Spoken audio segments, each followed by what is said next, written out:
Guys, welcome back to my channel motivation tuition. अगर आप हमारा फर्स्ट पार्ट नहीं देखा तो प्लीज जाकर उसे देखिए, इससे कहानी आपको अच्छे से क्लियर होगी। ये वीडियो का सेकंड पार्ट है, चलिए स्टार्ट करते हैं।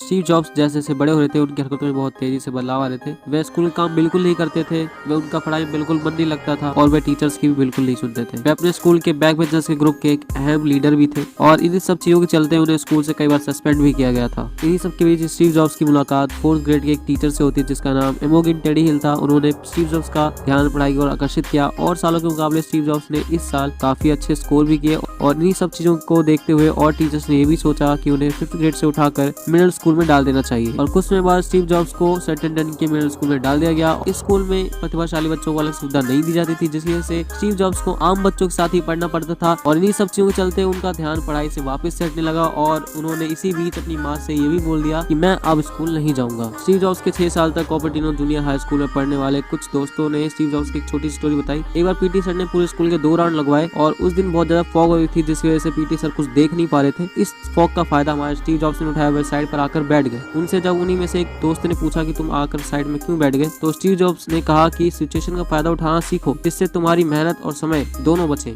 दोस्तों, अब मैं जिस व्यक्ति में बात करने जा रहा हूँ वो मोस्ट इंपोर्टेंट है स्टीव जॉब्स की बायोग्राफी में। अगर मैं स्टीव जॉब्स की बायोग्राफी में उस व्यक्ति को ऐड ना करूँ तो कहीं ना कहीं स्टीव जॉब्स की बायोग्राफी अधूरी रह जाएगी और उस व्यक्ति का नाम स्टीव वोजनियाक है। दूसरी तरफ कोलोराडो विश्वविद्यालय के छात्र स्टीव वोजनियाक एक कंप्यूटर विशेषज्ञ थे। वोजनियाक एक शरीफ लड़का था, वह लड़कियों से दूर रहता था। विज्ञान और गणित में वोजनियाक की विशेष दिलचस्पी थी। वह इलेक्ट्रॉनिक टीचर की गलतियों को पकड़कर कई बार उन्हें चुनौती भी दे डालते थे और इस व्यवहार के चलते स्टीव वोजनियाक टीचर और स्टूडेंट की चर्चा के विषय बन गए थे। वोजनियाक के अंदर बुद्धिमत्ता, दृढ़ इच्छा शक्ति और जिंदा दिली कूट कूट कर भरी हुई थी और इसी के चलते जूनियर स्टूडेंट उन्हें अपना आदर्श मानते थे। जब स्टीव वोजनियाक की स्कूली शिक्षा खत्म हुई तो उन्होंने कई मुश्किलों का सामना किया। इन सभी मुश्किलों का सामना करते करते अपने इलाके के सर्वश्रेष्ठ प्रौद्योगिकी विशेषज्ञ बन गए थे और बिल फर्नांडिस जैसे लड़के उनका अनुसरण कर रहे थे। स्टीव वोजनियाक इलेक्ट्रॉनिक नॉलेज का यूज करके कंप्यूटर फोल्डर शीट बना रहे थे और जल्दी ही वोजनियाक को कंप्यूटर फोल्डर शीट बनाने में सक्सेस मिल गई। कंप्यूटर फोल्डर शीट में सक्सेस मिलने के बाद Steve Wozniak San Jose Mercury News के रिपोर्टर के सामने इस मशीन का प्रदर्शन करने ले गए थे। भले ही ये आधुनिक किस्म का उपकरण नहीं था, इस मशीन का नाम उन्होंने क्रीम सोडा कंप्यूटर रखा था। एक दिन बिल फर्नांडिस ने वोजनियाक के साथ मिलकर बनाए हुए कंप्यूटर को देखने के लिए स्टीव जॉब्स को बुलाया। ये जॉब्स और स्टीव वोजनियाक की पहली मुलाकात थी, मगर इस मुलाकात में वोजनियाक और जॉब्स के बीच कोई घनिष्ठता कायम नहीं हुई थी।